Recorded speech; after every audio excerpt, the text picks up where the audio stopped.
진행하도록 하겠습니다. 우리 성도님들이 저번 주 설교를 열심히 들으셨는지 안 들으셨는지 제가 테스트를 한번 해보도록 하겠습니다. 자, 예수를 믿어서 다시 태어나는 것을 뭐라고 하죠? 예, 박수 한번 치겠습니다. 예.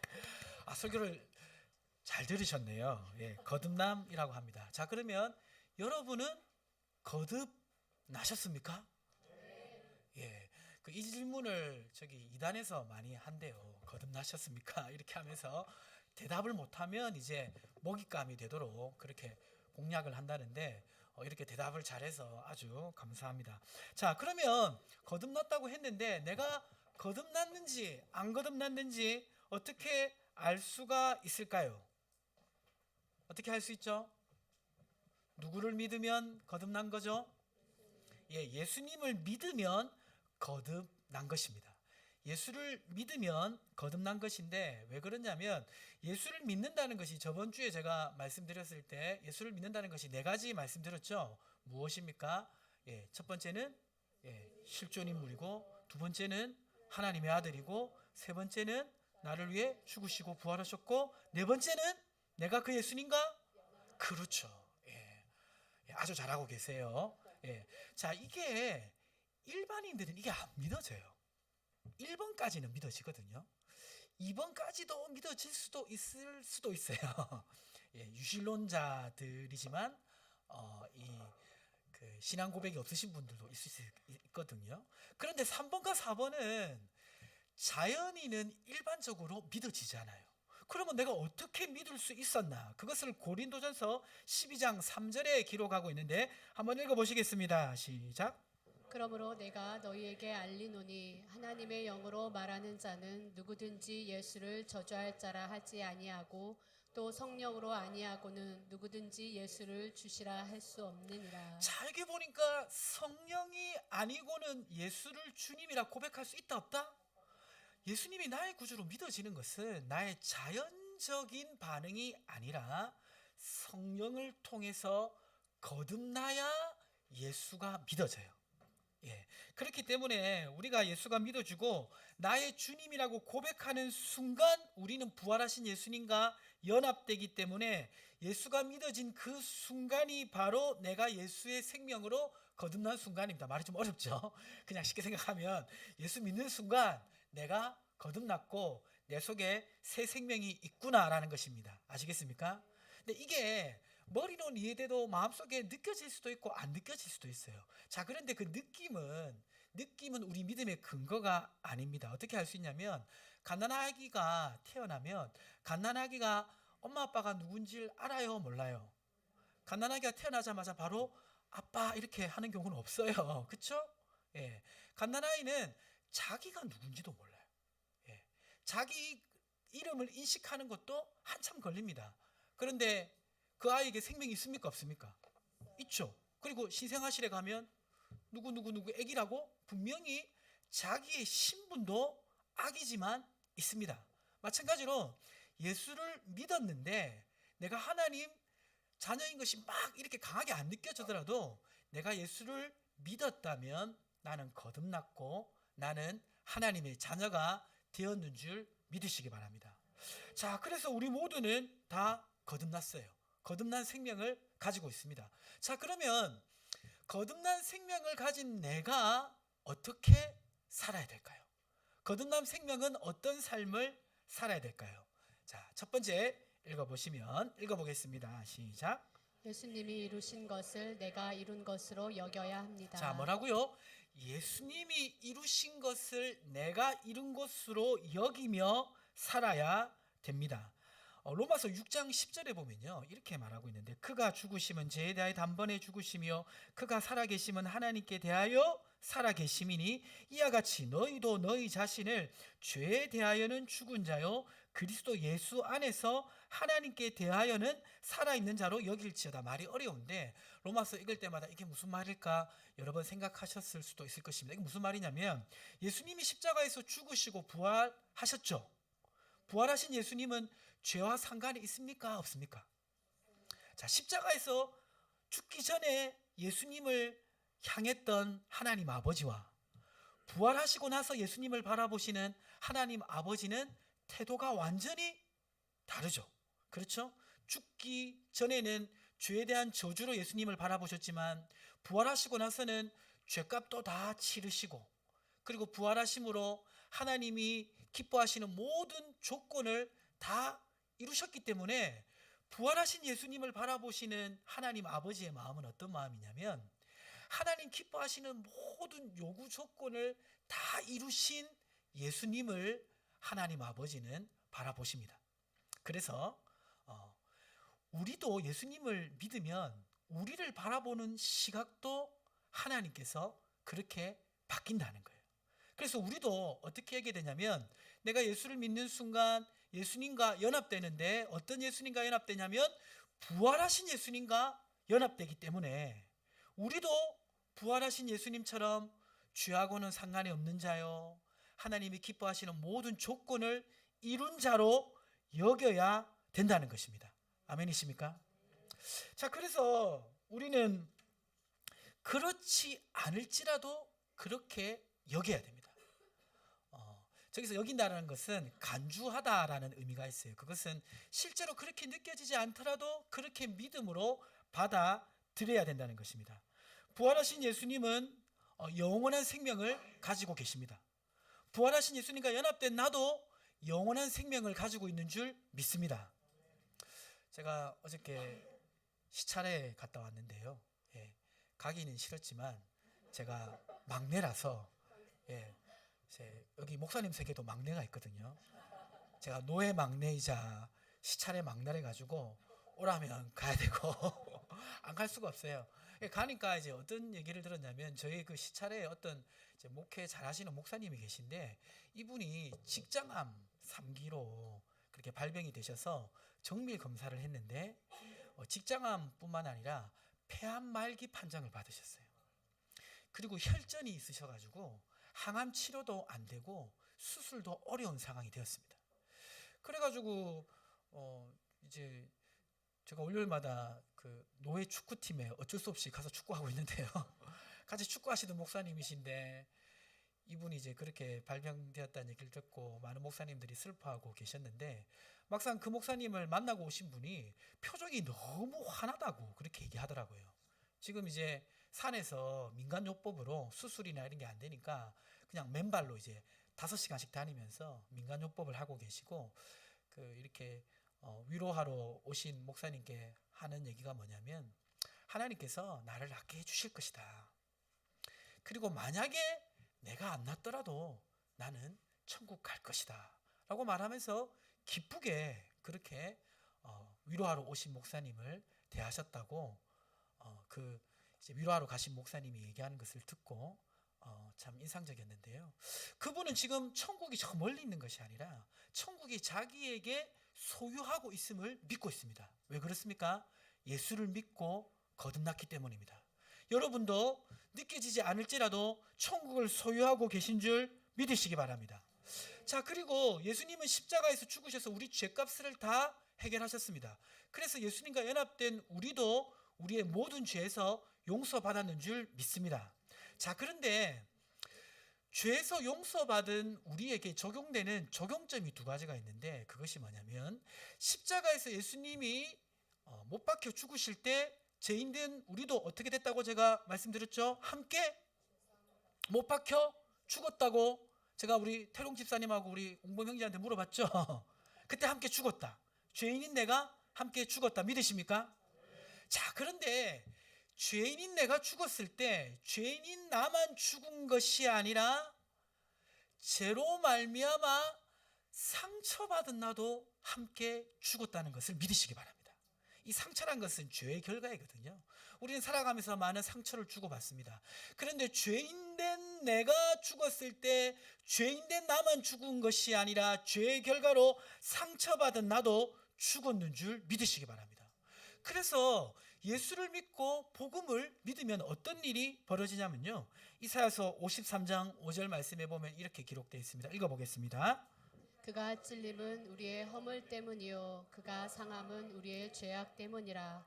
그가 징계를 받음으로 우리는 평화를 누리고 그가 채찍에 맞음으로 우리는 나음을 받았도다. 나음을 받았도다. 그래서 예수님을 만나는 사람마다, 복음을 믿는 사람마다 치료의 역사가 일어나는 것입니다. 아멘이십니까? 자, 그리고 상처받은 나만 죽은 것이 아니라 죄의 결과에는 상처도 있고 또 하나가 있는데 그게 뭘까요? 예, 실패입니다. 실패. 상처도 있고 죄의 결과로 말미암아 우리는 많은 실패를 하며 인생을 살아가게 되는데, 예수님이 십자가 못 박혀 죽으실 때 죄인된 나만 죽은 것이 아니라 실패한 나도 죽었는 줄 믿습니다. 그리고 예수님과 함께 부활함으로 말미암아 함께 승리했는 줄 믿습니다. 그래서 예수 믿는 사람은 죄에 대해서 죽은 자요, 하나님에 대해서 승리한 자가 되었습니다. 그래서 우리는 승리한 자가 되었고 또 그 승리를 누리는 자가 되었습니다. 요한일서 5장 4절에 보면 이렇게 기록되어 있는데요. 읽어보겠습니다. 무릇 하나님께로부터 난 자마다 세상을 이기느니라. 세상을 이기는 승리는 이것이니 우리의 믿음이니라. 자, 세상을 이기는 승리는 우리의 무엇이다? 믿음이다. 바로 예수를 믿는 믿음으로 우리는 세상에서 승리합니다. 자, 이 승리가 뭘까?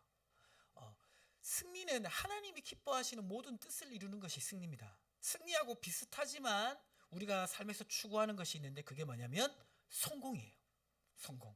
자, 근데 세상적으로 성공해도 승리하지 못할 수가 있습니다. 예를 들어서 돈을 엄청 많이 벌어서 성공했는데 삶이 전혀 행복하지 않아요. 이 사람은 성공은 했지만 승리하지 못한 사람입니다.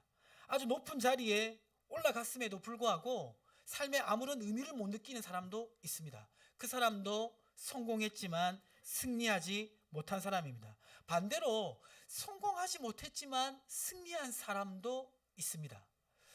혹시 지존파 아세요? 예, 제 한때 별명이 지존파였는데요. 예, 거기 이제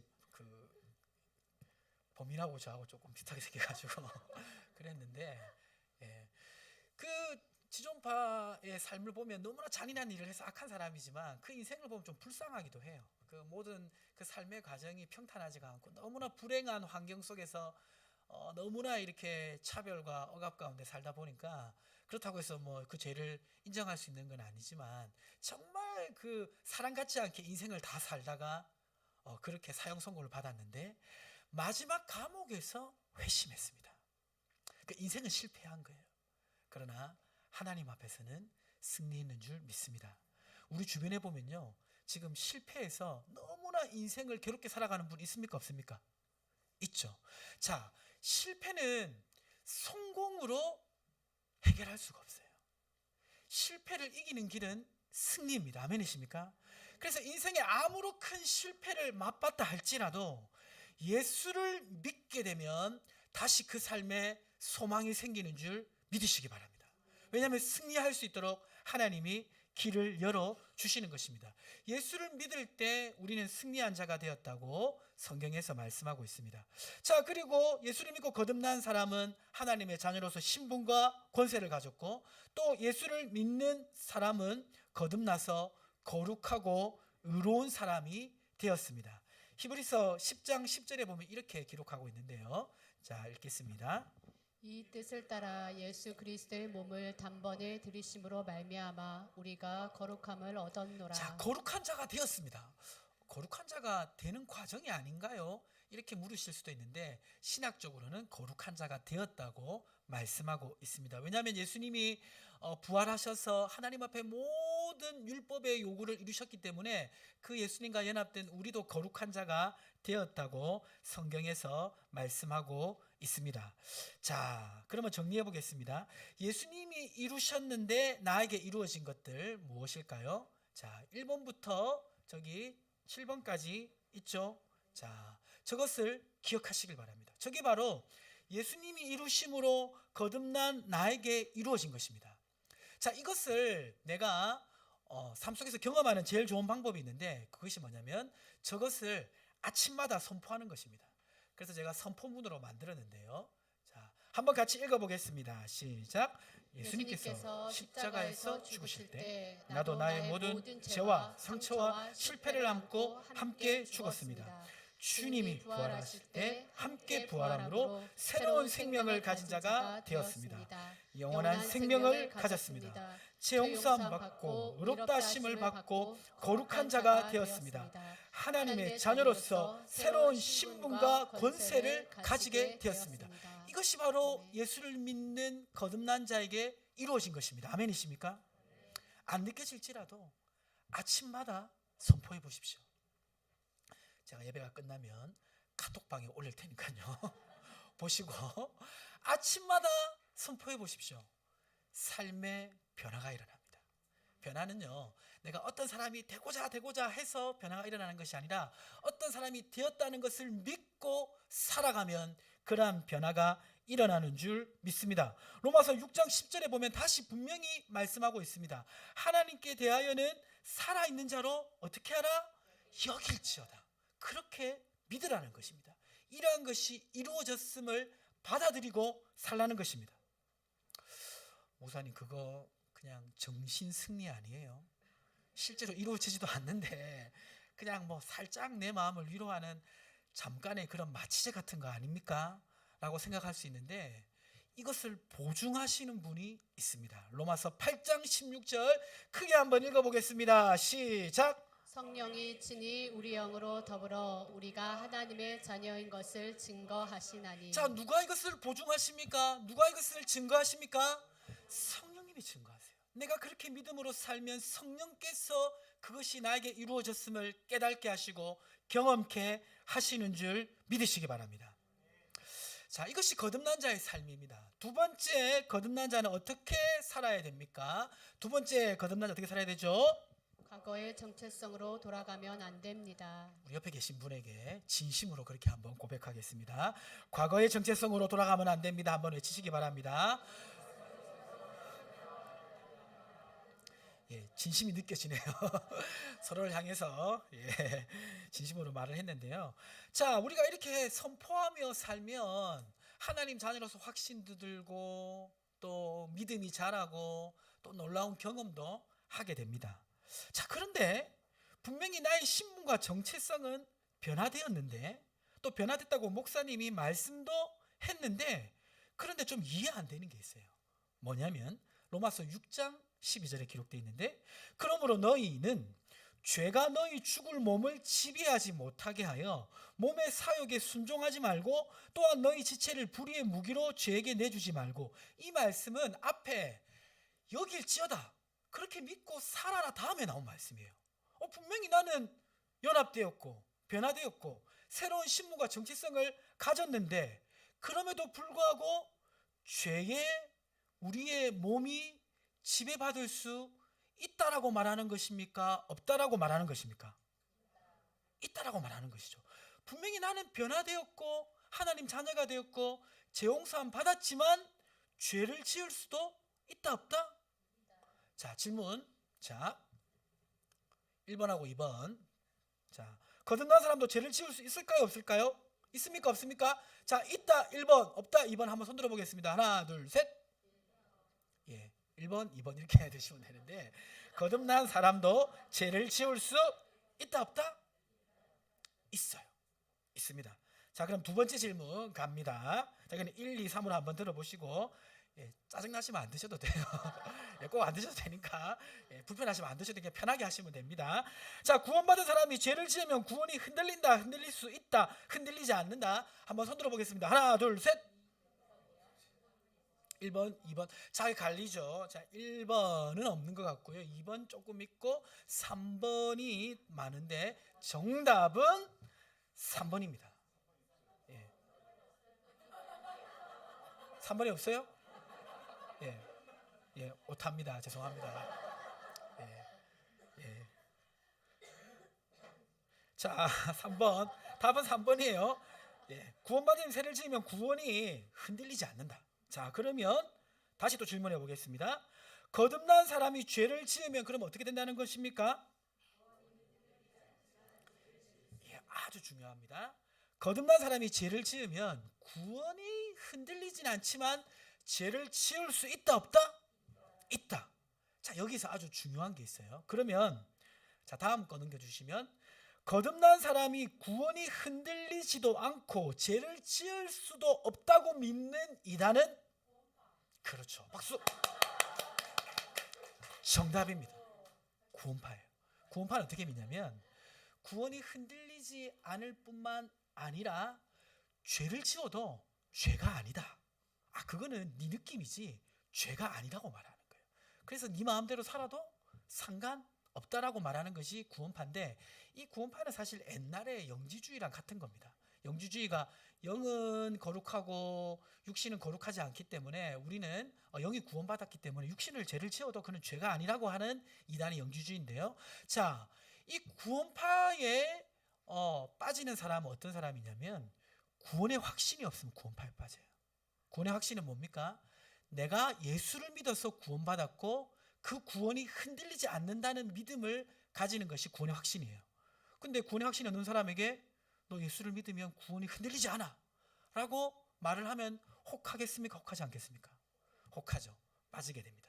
반대의 경우가 있어요. 대부분의 이단은 어떻게 말하냐면요, 너 신앙생활 똑바로 안 하면 너 구원받지 못한다 라고 생각을 가지고 있는 사람들은 이렇게 하면 구원받을 수 있어, 내 말을 들어야 구원받을 수 있어, 이런 식으로 이단들이 포섭을 합니다.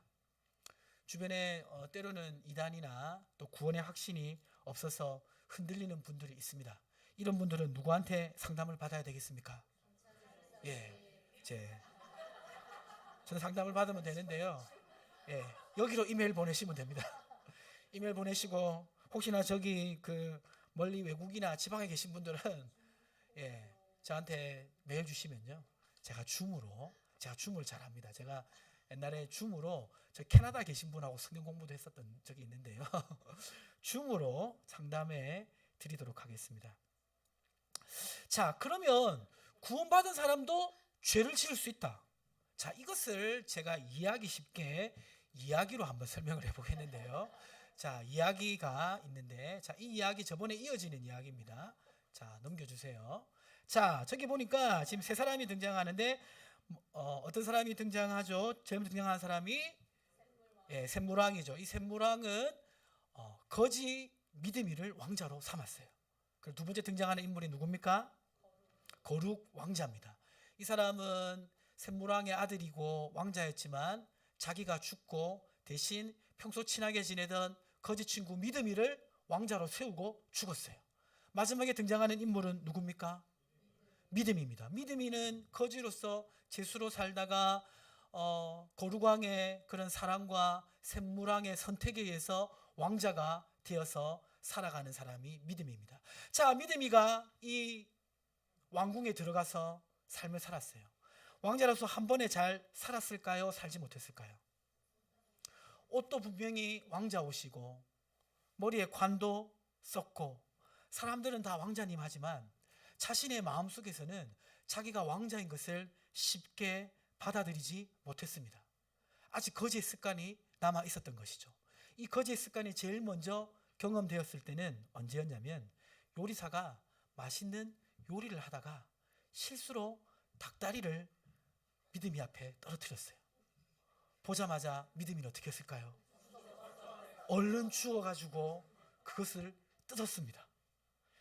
그리고 미드미는 고쳐지지 않는 습관이 있었는데 양치질을 하지 않았어요. 씻는 건 역시 귀찮은 일이었습니다. 언어도 거칠었어요. 그리고 왕궁의 대신들을 보면 자기도 모르게 굽심굽심 거렸습니다. 신부는 왕자지만 그의 삶은 여전히 거지일 수가 있는 것입니다. 자, 로마서 6장 16절에서는 이 진리를 이렇게 설명하고 있습니다. 여러분이 로마서를 볼 때마다 이해가 안 됐다면 오늘 이 말씀을 잘 기억하시고 읽어보시길 바랍니다. 6장 16절 읽어보겠습니다. 시작.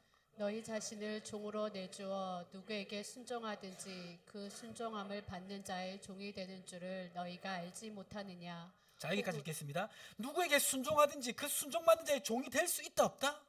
왕자지만 죄의 종이 될 수가 있다. 거지처럼 살 수 있다라고 말하고 있습니다.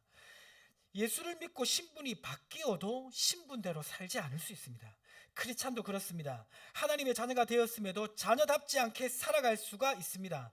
영원한 구원 자체에 영향을 주지는 않습니다. 그러나 그는 구원받았음에도 불구하고 구원의 기쁨과 축복을 누리지 못하고 죄인처럼 살 수 있습니다.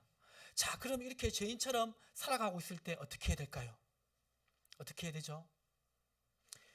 이 믿음이는 닭다리를 들고 혼자 어두운 곳에 가서 뜯어먹고 있었어요.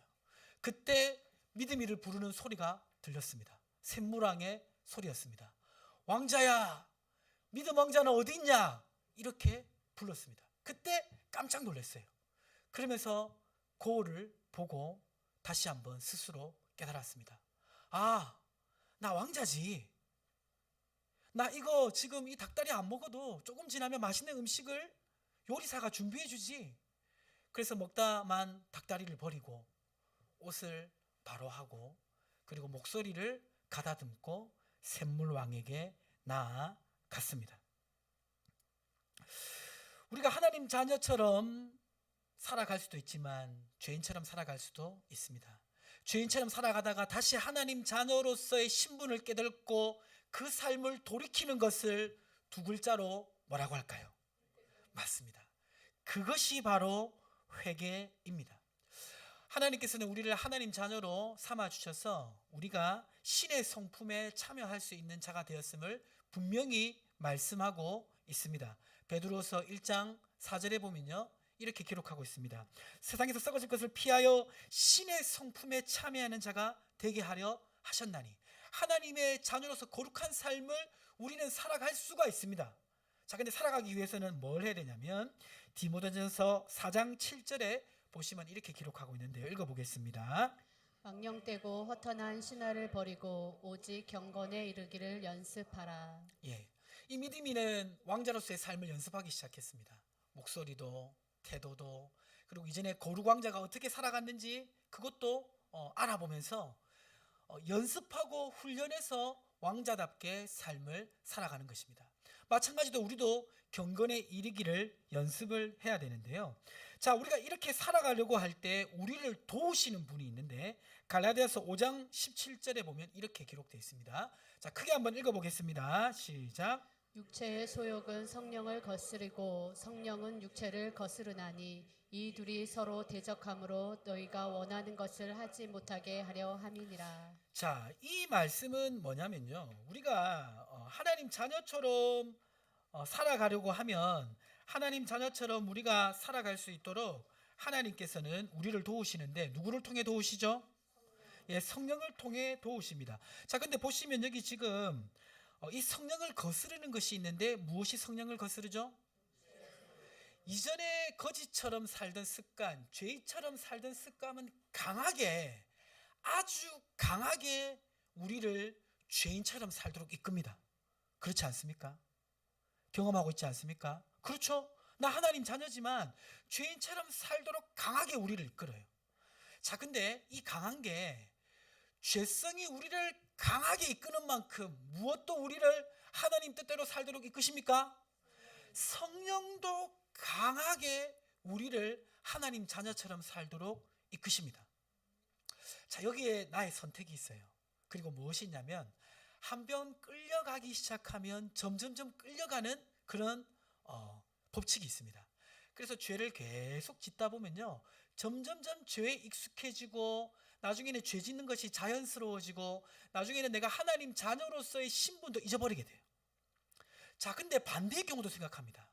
내가 하나님 자녀로서 거룩하게 살아가려고 하다 보면 점점점 거룩해지고 더욱더 하나님 주시는 큰 은혜를 누리게 되는데요. 야고보서 4장 4절에서 6절에 보면 이렇게 말하고 있죠. 자, 성령이 어떻게 우리를 사모한다고 말하고 있습니까? 독점적으로 우리를 주장하고 독점적으로 우리를 이끄시기를 성령님은 원하십니다. 그래서 성령님께 자신을 내어드리고 더 거룩하게 살려고 하면 하나님은 어떤 은혜를 주시죠? 더욱 큰 은혜를 주십니다. 그래서 어떻게 되냐면요, 빠져들게 돼요. 빠져들게.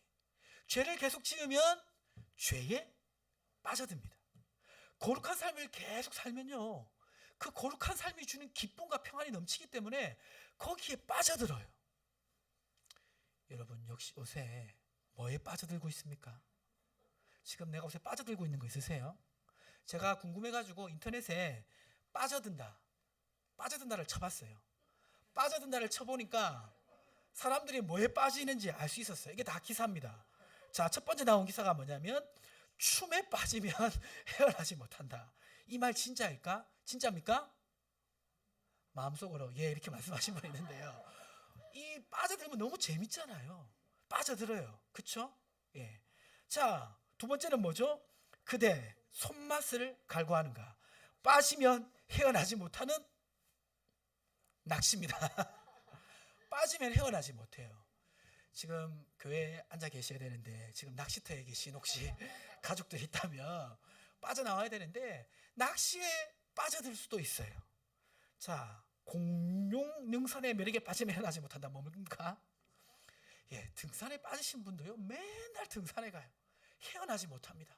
예. 자, 마지막에 빠지는 게 뭡니까? 헤어날 수 없는 히어로의 매력. 우리 집사님, 권사님 중에 혹시 영웅에 빠져 계신 분들 있죠? 헤어나지 못하는 분들이 있습니까? 빠집니다. 이 빠지는 것은 재미가 있어요. 재미가 있으니까 빠지잖아요. 근데 아까 뭐라고 말했습니까?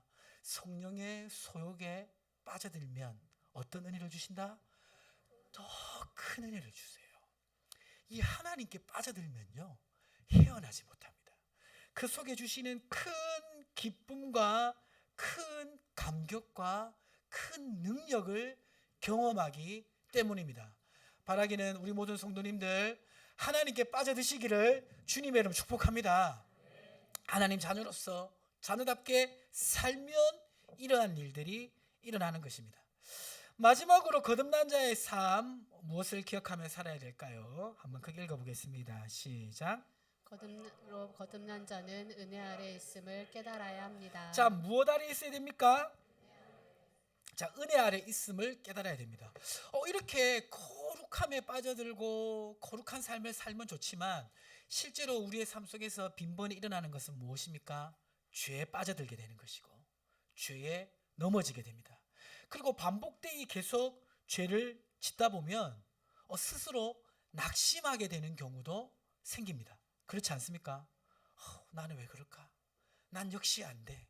이렇게 생각되어질 때도 있습니다. 그러면 낙심하게 되고 좌절하게 되는데요. 그럴 때라도 성경에서는 무엇이라고 말하고 있냐면 로마서 6장 14절에 보면 이렇게 말하고 있습니다.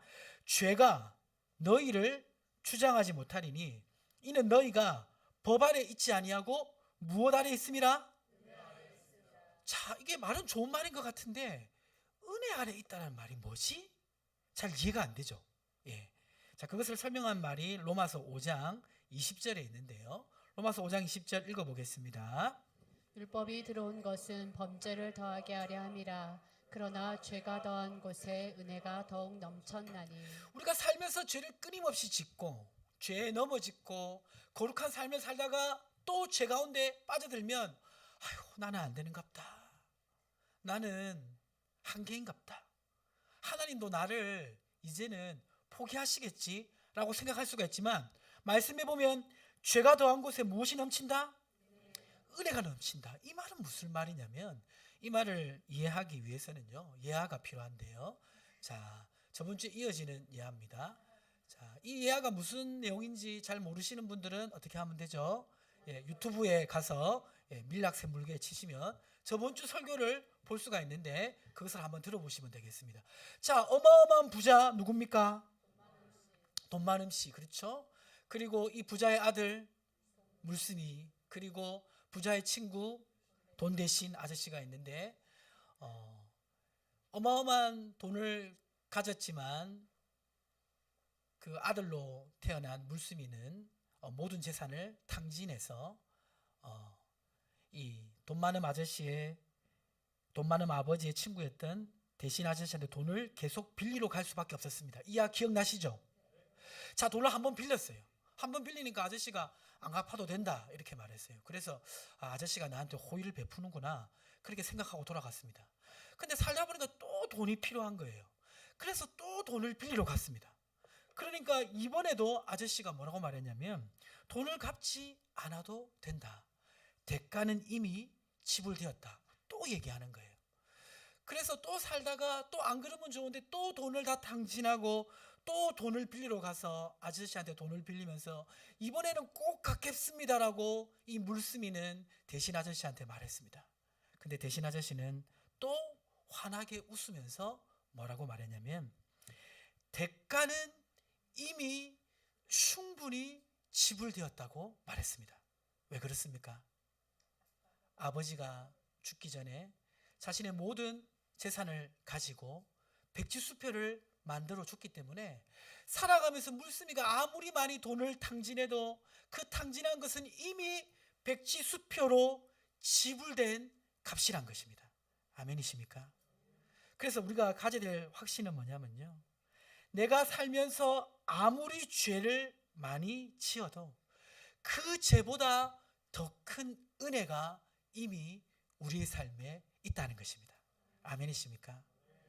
죄 없으신 하나님의 아들이 흘린 그 피값은 내가 살면서 짓는 아무리 많은 죄보다도 더 값어치가 있기 때문입니다. 그래서 거듭난 사람은요, 죄 때문에 넘어지는 사람이 아니에요. 죄를 많이 지으면 지을수록 오히려 더 큰 은혜를 경험하는 사람입니다. 아멘이십니까? 베드로가 예수님을 배반했지만 그 배반을 통해서 오히려 예수님의 사랑을 더욱 깊이 체험한 것처럼 우리가 죄 가운데 넘어지는 그 순간은 너무 괴롭지만 다시 하나님 앞에 나아갈 때는 더 큰 은혜를 체험하는 시간이 되는 것입니다. 그래서 로마서 5장 21절에는 이렇게 기록하고 있습니다. 마지막으로 같이 한번 읽어보겠습니다.